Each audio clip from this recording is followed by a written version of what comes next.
The text arrived at 6:47 p.m., 3 minutes before I was supposed to sit down for what I thought would be a peaceful dinner with my daughter. Call me now. My lawyer's words glowed on my phone screen like a warning flare. When I heard what she had to say, my hands went numb around the device. 23 years of sacrifice, of putting my daughter's needs before my own, of every dollar I'd scraped together going toward her future, all of it had been orchestrated lies. But as I hung up and walked toward that dining room, something cold and calculating settled in my chest. They had no idea what was coming. Before we continue, please subscribe to stay updated on our latest stories. The dining room looked exactly as it always did when Elena visited. My mother's china carefully arranged, fresh flowers from the garden she used to play in as a child, the roast I'd spent all afternoon preparing cooling on the carved wooden table I'd inherited from my father. Everything perfect, everything welcoming, just as I'd done every Sunday for the past 5 years since her divorce. I smoothed the tablecloth with trembling fingers, my lawyer's voice still echoing in my ears. She's been planning this for months, Jennifer had said. The power of attorney documents, the property transfers, everything has your daughter's signature authorizing it. She's been working with someone else, someone who knows exactly how to manipulate the system. Elena's laughter drifted from the living room where she was supposedly catching up with her husband, David. I'd grown to appreciate David over the years. Steady, hardworking, nothing like the wastrel she'd married the first time.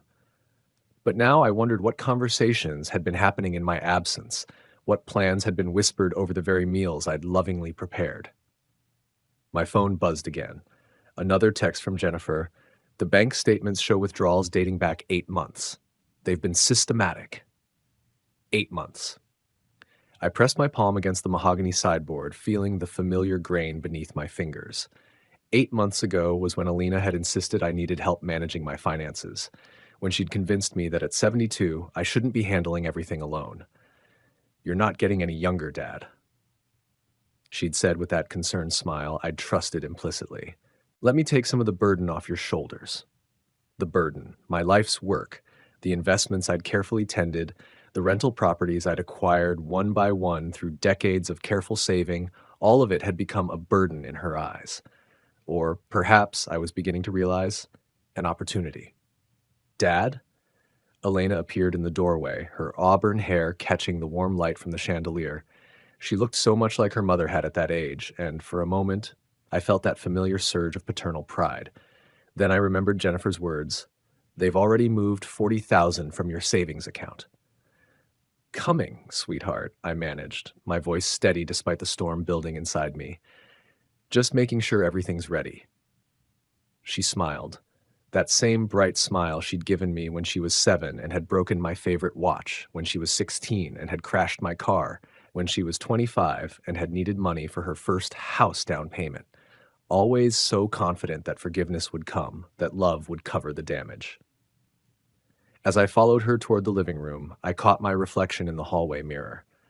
The man looking back at me had the same graying hair, the same tired eyes, but something fundamental had shifted. The phone call had cracked something open, and what was emerging felt entirely different from the accommodating father who'd walked into this house an hour ago. The living room felt smaller than usual, the air thick with an undercurrent I'd never noticed before. David sat in my favorite armchair, the leather recliner I'd bought myself for my 60th birthday, scrolling through his phone with the casual entitlement of someone who'd grown comfortable in another man's space. He glanced up as we entered, offering that practiced smile that had once seemed genuine. "Ray, great to see you," he said, rising just enough to be polite but not enough to actually vacate my chair. The gesture struck me differently now, like watching a performance I'd been unconsciously funding for years. David. I settled onto the couch, the same spot I'd occupied every Sunday while they claimed the prime seating. From here, I had a clear view of both their faces, could study the micro-expressions I'd been too trusting to analyze before. "How's the new job going?" Something flickered across Elena's features, so brief I might have imagined it if I hadn't been looking for it.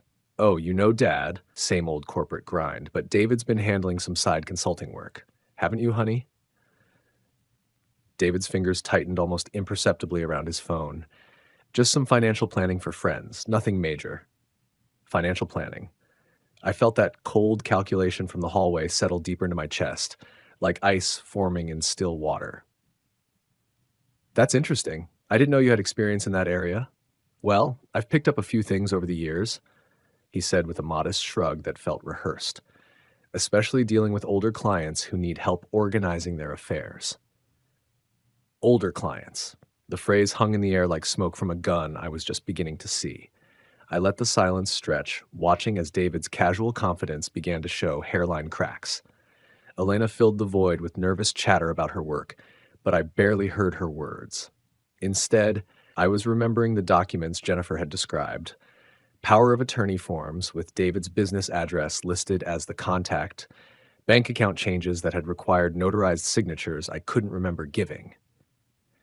You know, I said, cutting through Elena's monologue about office politics, I had the strangest conversation with my lawyer today. The temperature in the room seemed to drop 10 degrees. Elena's laugh came a beat too late. Oh, nothing serious, I hope. She mentioned some unusual activity on my accounts, transfers I don't recall authorizing. I kept my voice conversational, almost curious, as if discussing the weather.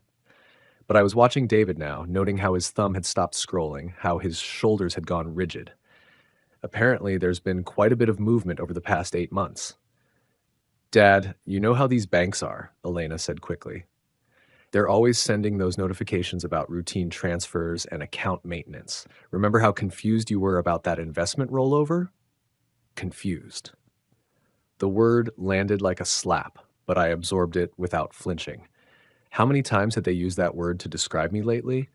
How many instances of my supposed confusion had they cited to justify taking control?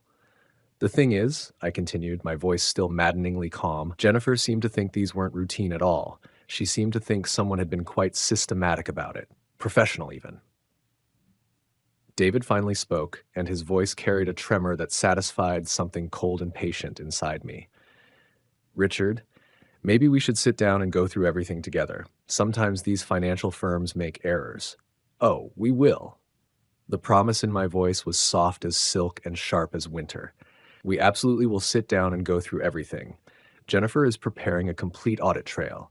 Every transaction, every signature, every document filed. I smiled, the expression feeling foreign on my face, but strangely comfortable. She mentioned something about forensic accounting. Fascinating process, apparently. The color had drained from Elena's face. Dad, I think you might be overreacting. Am I? I leaned back against the couch cushions, and I finally at ease in my own home for the first time in months. Because Jennifer also mentioned that attempted financial exploitation of elderly family members carries serious criminal penalties in this state. Something about vulnerability statutes making it a felony. The silence that followed was delicious. I could almost hear the wheels turning in their minds. The frantic recalculation of risks and benefits. David's phone had gone dark in his hands. Forgotten. Elena's mouth opened and closed like she was drowning in air that had suddenly become too thin to breathe. I think, I said, rising slowly from my seat, dinner can wait a few more minutes.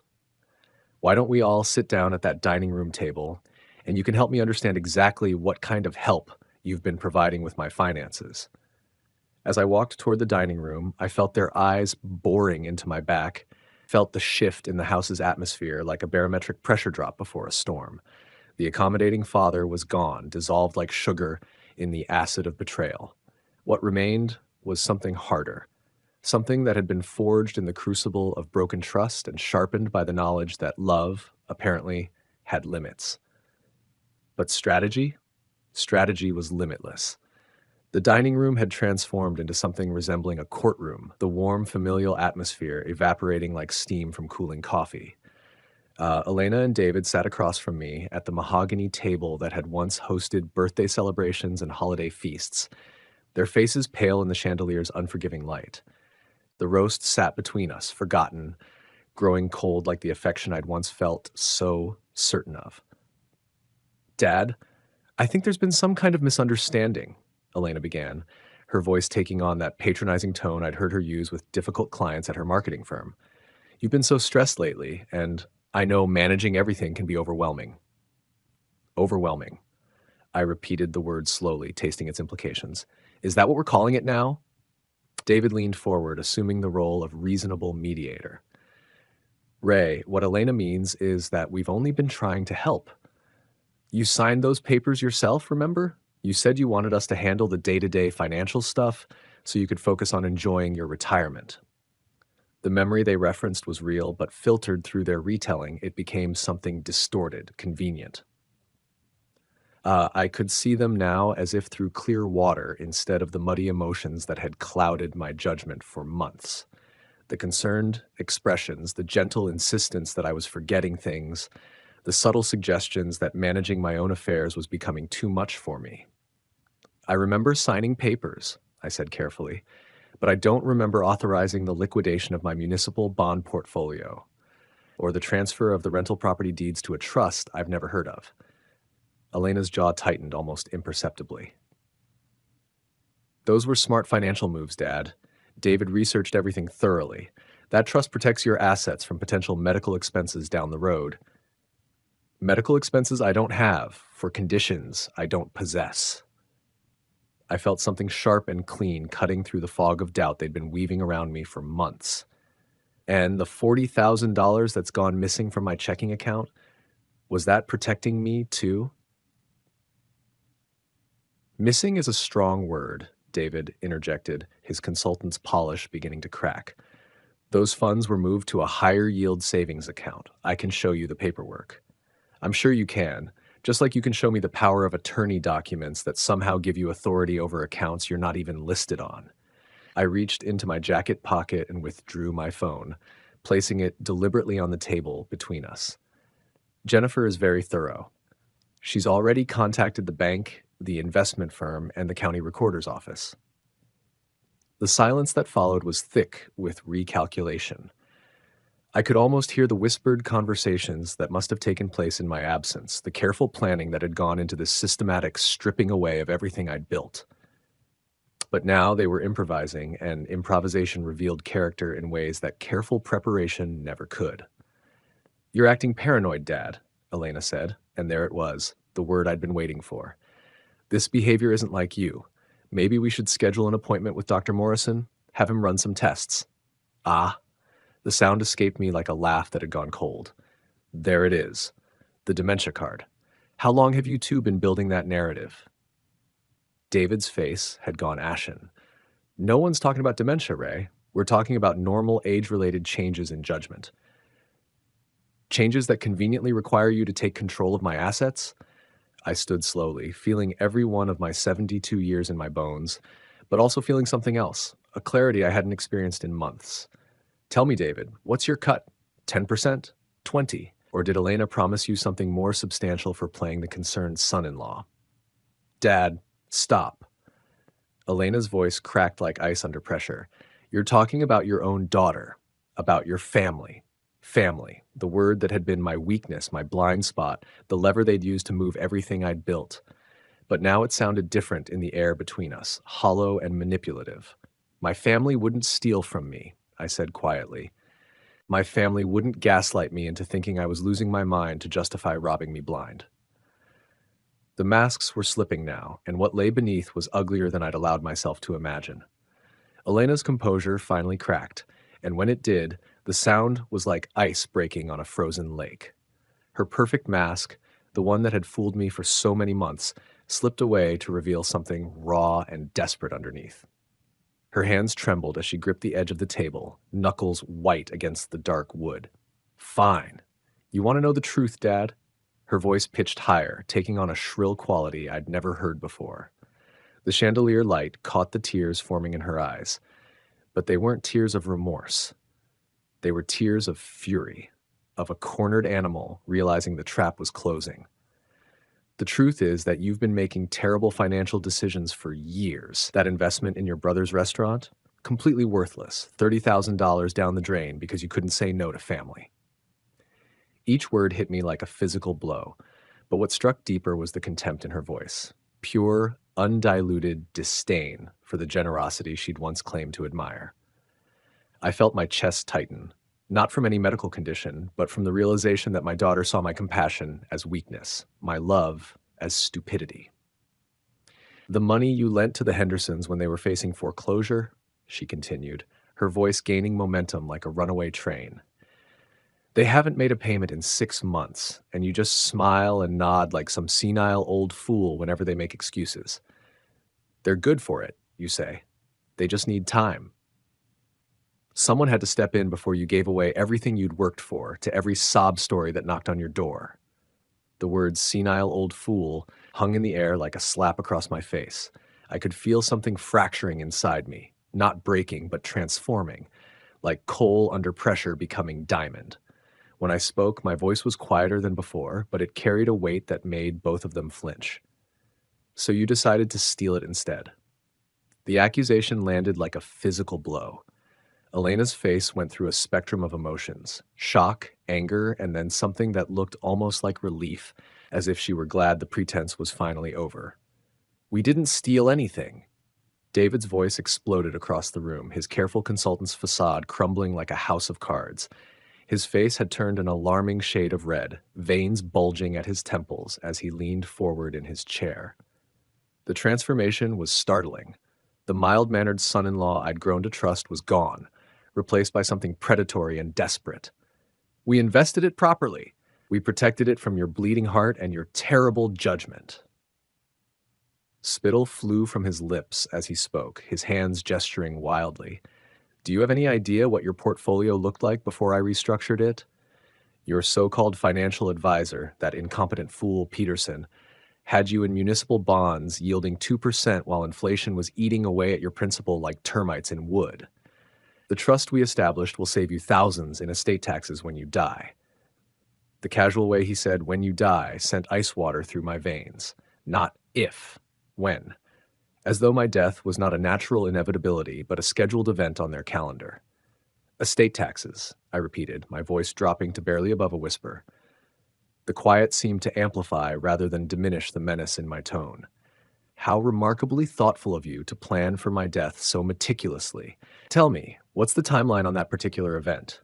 When exactly were you expecting me to need this protection? The question hung in the room like a noose, swaying gently in the silence. I watched Elena's face cycle through a range of micro-expressions: fear, calculation, defiance, while David's mouth opened and closed like a beached fish gasping for air.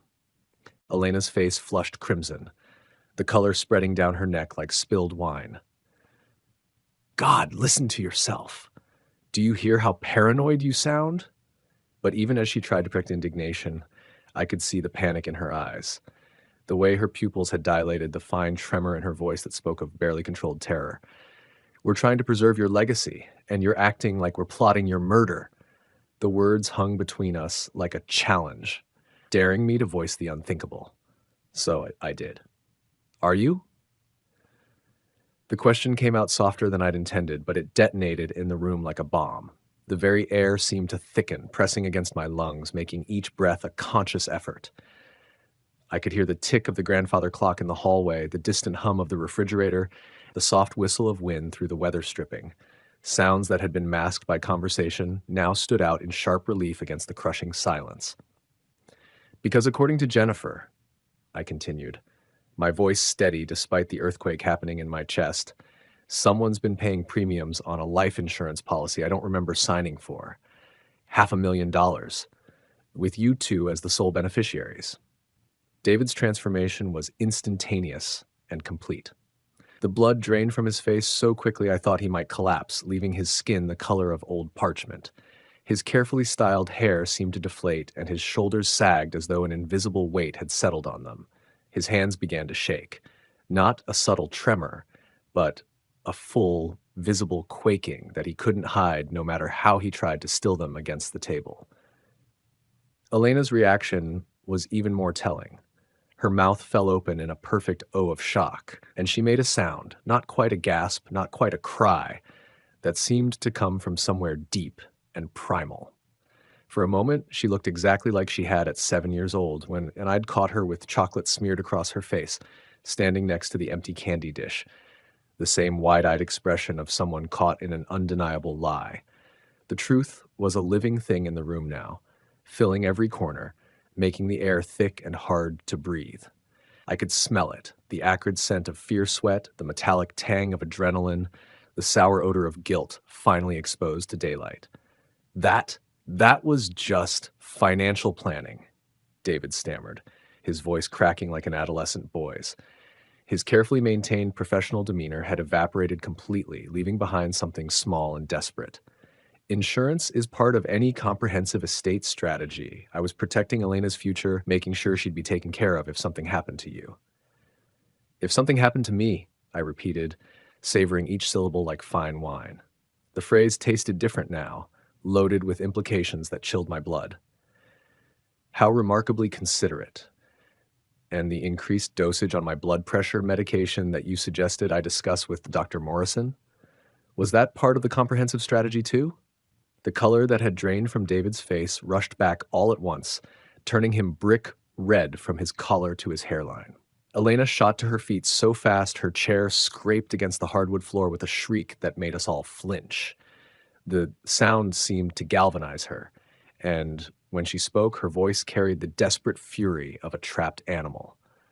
"That's enough!" She slammed her palm down on the table, making the water glasses jump and the silverware jangle like wind chimes. "I won't sit here and listen to you accuse us of whatever sick, twisted thing you're implying." Her chest heaved with each breath, and I could see the pulse hammering in her throat. "You're not well, Dad. This paranoid thinking, these horrible accusations, it's exactly what Dr. Morrison warned us might happen as you got older." "Dr. Morrison warned you?" I felt pieces of a puzzle clicking into place with audible precision. "When exactly did you have this conversation with my doctor? Because I don't recall giving anyone permission to discuss my medical information." David's attempt at damage control came too late. Elena just meant in general terms, hypothetically. "No," Elena said, her voice taking on a desperate edge. "I meant specifically. I called his office 3 weeks ago because I was worried about you, about the forgetfulness, the confusion, the way you've been repeating yourself. Dr. Morrison said these could be early signs of cognitive decline and that we should be prepared to make difficult decisions about your care." The betrayal hit me like a physical blow, but I absorbed it without flinching. My own daughter, discussing my mental competency behind my back, laying the groundwork for a narrative that would justify everything they'd already done and everything they planned to do. "Prepared to make difficult decisions," I said, my voice deadly calm, like having me declared incompetent, like taking guardianship, like making me a prisoner in my own life while you liquidate everything I've built. "It's not like that," Elena started, but I held up a hand to stop her. "No more lies." The words came out with a finality that seemed to suck the air from the room. "I know about the nursing home consultations. Jennifer found the applications in David's business records. Willowbrook Gardens, wasn't it? The one with the memory care unit?" Elena collapsed back into her chair as if her strings had been cut. David stared at his hands, the fight gone out of him like air from a punctured tire. The silence stretched between us, filled with the weight of 23 years of love twisted into something unrecognizable. But I wasn't finished. This was just the beginning of what they'd set in motion, and I intended to see it through to its conclusion. After all, they'd taught me that family loyalty was just another asset to be managed, and I'd learned the lesson well. The silence that followed my revelation about Willowbrook Gardens stretched like a taut wire, ready to snap. I could see Elena and David exchanging glances. Quick, desperate communications that spoke of plans unraveling and alliances fracturing. The comfortable conspiracy they'd maintained for months was cracking under the weight of exposure. David was the first to break, his composure disintegrating like wet paper. "Elena, you said he didn't know about any of that," he hissed, his voice barely above a whisper, but loud enough for me to hear every accusatory syllable. "You said the applications were just preliminary research, that we'd never have to." "Shut up," Elena snapped, her mask of concerned daughter slipping completely away to reveal something cold and calculating underneath. "Just shut up, David. You're making everything worse." The crack in their united front was exactly what I'd been waiting for. I leaned back in my chair, feeling a satisfaction I hadn't experienced in months. The satisfaction of watching a carefully constructed lie collapse under its own weight. Preliminary research, I repeated, savoring the words. How thorough of you. Tell me, David, what exactly did you think would happen to me once I was safely tucked away in memory care? How long were you planning to keep me there? David's face cycled through a spectrum of emotions: panic, guilt, and something that looked almost like relief at finally being able to speak honestly. It wasn't supposed to be permanent, he said, the words tumbling out in a rush. Elena said we just needed time to reorganize your finances properly, to protect your assets from potential lawsuits or medical expenses. She said you'd understand eventually. I said we'd cross that bridge when we came to it. Elena's voice rose to a near shriek, and I saw something I'd never witnessed before: genuine fear. Not the calculated concern she'd performed for months, but raw, primal terror of consequences she'd never allowed herself to consider. The transformation was fascinating to watch. The daughter, who'd spent months treating me like a confused child, was now turning on her own husband with the fury of someone whose carefully laid plans were crumbling. I could see the precise moment when self-preservation overtook loyalty, when the conspiracy of two became every person for themselves. You came to me with this idea, David shot back, his voice gaining strength as his own desperation mounted. You're the one who said your father was becoming a burden, that he was making foolish financial decisions that would eat up your inheritance. You're the one who suggested the power of attorney, the trust, all of it. Each accusation hit Alina like a physical blow, and I watched her face go through a rapid succession of emotions: shock at his betrayal, rage at his weakness, and finally, a cold calculation that chilled my blood. That's not how I remember it, she said, her voice dropping to a dangerous quiet. I remember you coming to me with a very detailed plan about asset protection and estate management. I remember you showing me projections about what my father's wealth could become with proper handling. I remember you being very, very persuasive about the benefits of taking a more active role in his affairs. The room had become a battlefield, and I was watching two people who'd been united in exploiting me now turn their weapons on each other. It was almost beautiful in its symmetry, the trust they'd violated being violated in return, the loyalty they'd betrayed now betraying them. But then Elena's phone buzzed, cutting through the tension like a knife.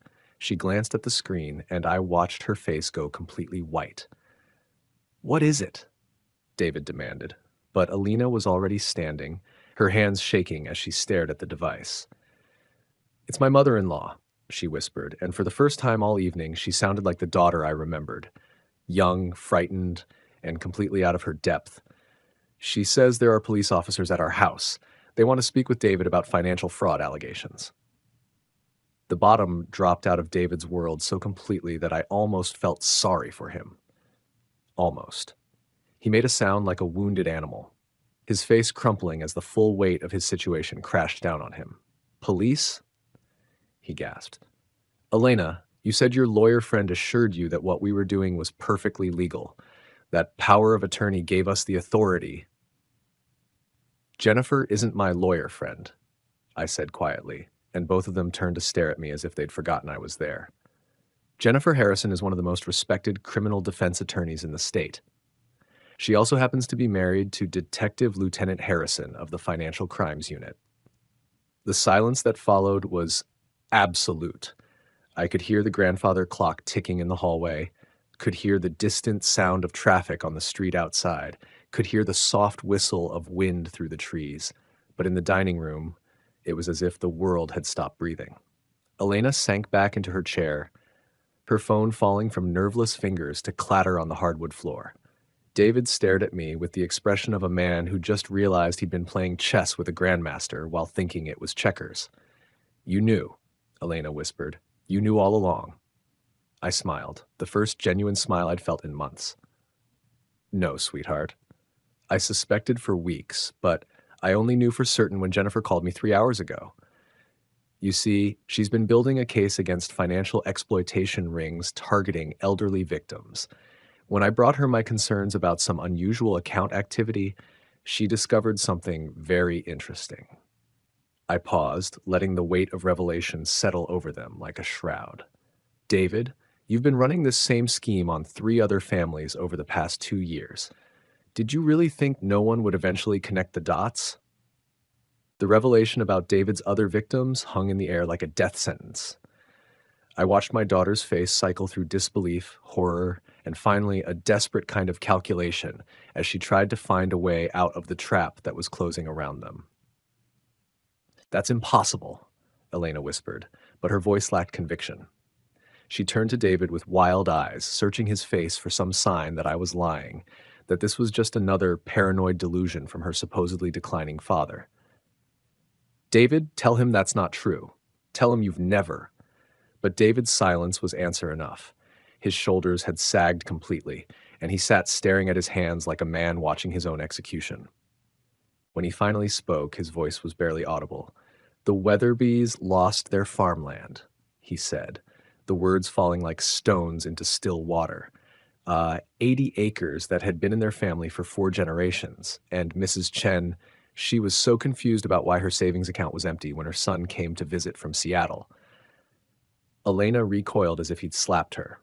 No, no, you told me this was different. You said my father was a special case, that we were helping him, protecting him from his own bad decisions.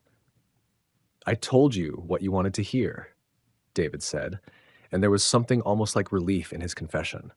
Just like I told the others, the Weatherby's son thought his parents were making poor investment choices. Mrs. Chen's daughter was convinced her mother was developing dementia.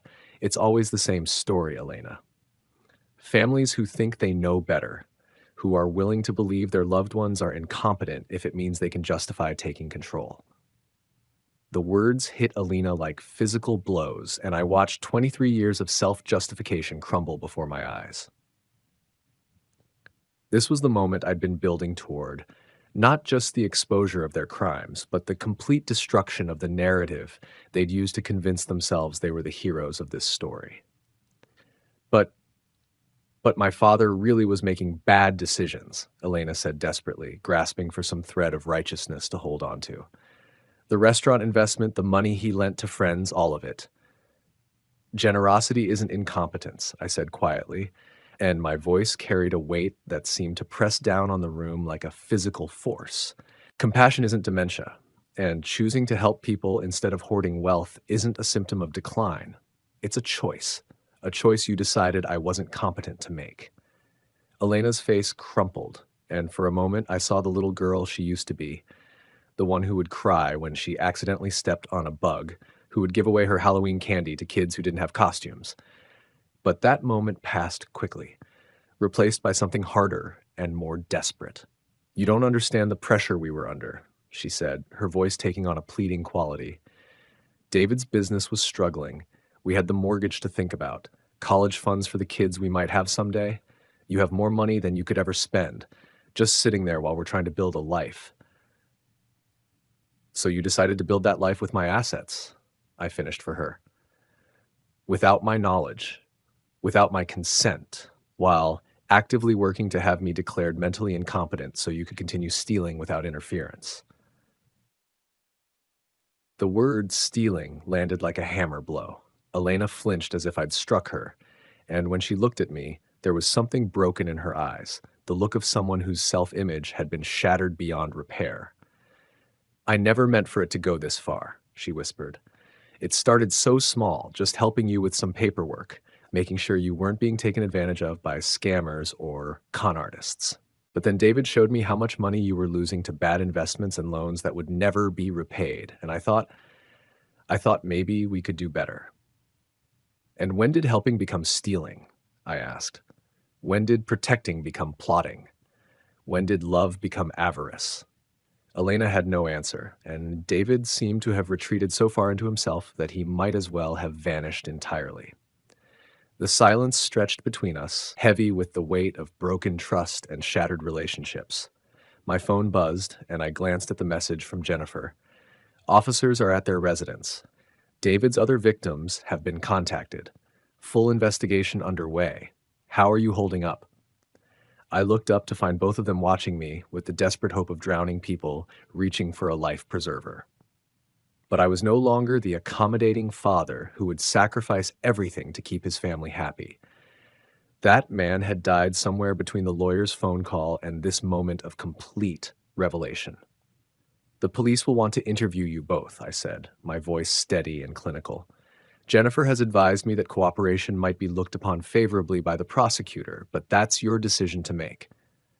"Dad," Elena said, and her voice cracked on the word. "Please, we're family. Surely we can work something out, some way to make this right without involving the courts." Family. I let the word hang in the air, tasting its bitter flavor. "You're right, Elena. We are family. And that makes what you've done to me infinitely worse than if you'd been strangers. Strangers I might have forgiven eventually. But you knew exactly how much your betrayal would hurt, and you did it anyway." I stood slowly, feeling every one of my 72 years in my bones, but also feeling something else, a clarity and purpose I hadn't experienced in months. The accommodating father was gone, dissolved in the acid of their betrayal. What remained was something harder, something that had been forged in the crucible of broken trust and tempered by the knowledge that love, apparently, had been nothing more than a tool in their hands. "The house keys," I said quietly. "Both sets. Now." They stared at me as if I'd spoken in a foreign language, unable to comprehend that the man they'd been manipulating for months was no longer available for exploitation. "This is my house, purchased with money I earned over decades of work. You are no longer welcome here." The weeks that followed moved with the inexorable momentum of justice finally unleashed. I sat in my study each morning, reading updates from Jennifer about the investigation's progress, watching the careful architecture of David's schemes crumble under professional scrutiny. The same methodical attention to detail he'd used to exploit his victims now worked against him as forensic accountants traced every fraudulent transaction back to its source. Elena called 17 times in the first week. I answered once. "Dad, please." Her voice was hoarse with tears and desperation. "We need to talk. There has to be some way to fix this, some way to make things right between us." "There was," I said quietly. "It was called honesty. It was called respect. It was called treating me like your father instead of your mark." The silence on the line stretched long enough that I thought she might have hung up. Then, "I know I made mistakes, but we're family. Family forgives. Family finds a way." "Family doesn't steal from family," I interrupted, my voice carrying a finality that seemed to reach through the phone and settle over her like a shroud. "Family doesn't conspire to have loved ones declared incompetent for financial gain. Family doesn't shop for nursing homes behind each other's backs." I heard her breath catch, a sound like something breaking. "Dad, you made your choice, Elena. Every signature you forged, every lie you told, every meeting you had with David about my assets, those were all choices. Now you get to live with the consequences." I hung up and blocked her number. The silence that followed was the most peaceful I'd experienced in months. David's sentencing hearing was brief. 18 months in prison, full restitution to all victims, and a permanent ban from working in any financial advisory capacity. As they led him away in handcuffs, he looked back once at Elena, who sat weeping in the gallery. The look they shared contained multitudes: blame, regret, and the bitter recognition that they destroyed not just their victims' trust, but each other's as well. Elena received probation and community service. Her cooperation with the investigation had earned her leniency with Strand. I wasn't certain she deserved, but justice had been served nonetheless. The Weatherbys got their farm back. Mrs. Chen's savings were restored with interest. The other victims found closure, if not complete healing. That evening, I walked through my house, truly my house again, and felt something I hadn't experienced in months. Peace. Not the fragile peace of ignorance, but the solid peace that comes from standing on firm ground after weathering a storm. Jennifer stopped by with a bottle of wine and the final paperwork. "All your assets have been restored," she said, settling into the chair across from my desk, "plus penalties and interest. You're actually wealthier now than before they started their scheme." I smiled at the irony. "Blood money. Justice money," she corrected. "There's a difference." We sat in comfortable silence for a moment, two people who understood that some victories come at a price that makes celebration impossible. "Any regrets?" she asked finally. I considered the question seriously. Did I regret the destruction of my relationship with Elena? The quiet house that would never again echo with family dinners and holiday celebrations? The grandchildren I'd never meet? None, I said, and meant it completely.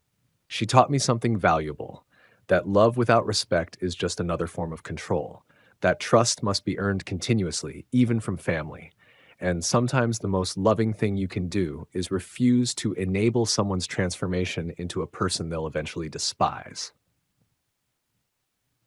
The moral of this story isn't complicated. When people show you who they really are, believe them. When family treats you like a resource to be managed rather than a person to be loved, set boundaries that protect your dignity. And remember that the capacity for strategy lives within every person who's been pushed too far by those who mistake kindness for weakness. As I sat there in my study, surrounded by the documents that prove justice could still be served, I realized something profound. The accommodating father they'd manipulated for months hadn't been destroyed by their betrayal. He'd been revealed as an illusion. The real me, the strategist who'd built a life of careful investments and thoughtful decisions, had simply been waiting for the right moment to emerge. Elena had been right about one thing. I had taught her about integrity. The tragedy was that she'd learned to see it as a weakness to be exploited rather than a strength to be emulated. The house was quiet now, but it wasn't empty. It was full of self-respect, dignity, and the hard-won knowledge that some prices are too high to pay, even for family, especially for family. To hear the next story, click the box on the left. And as always, thank you for watching.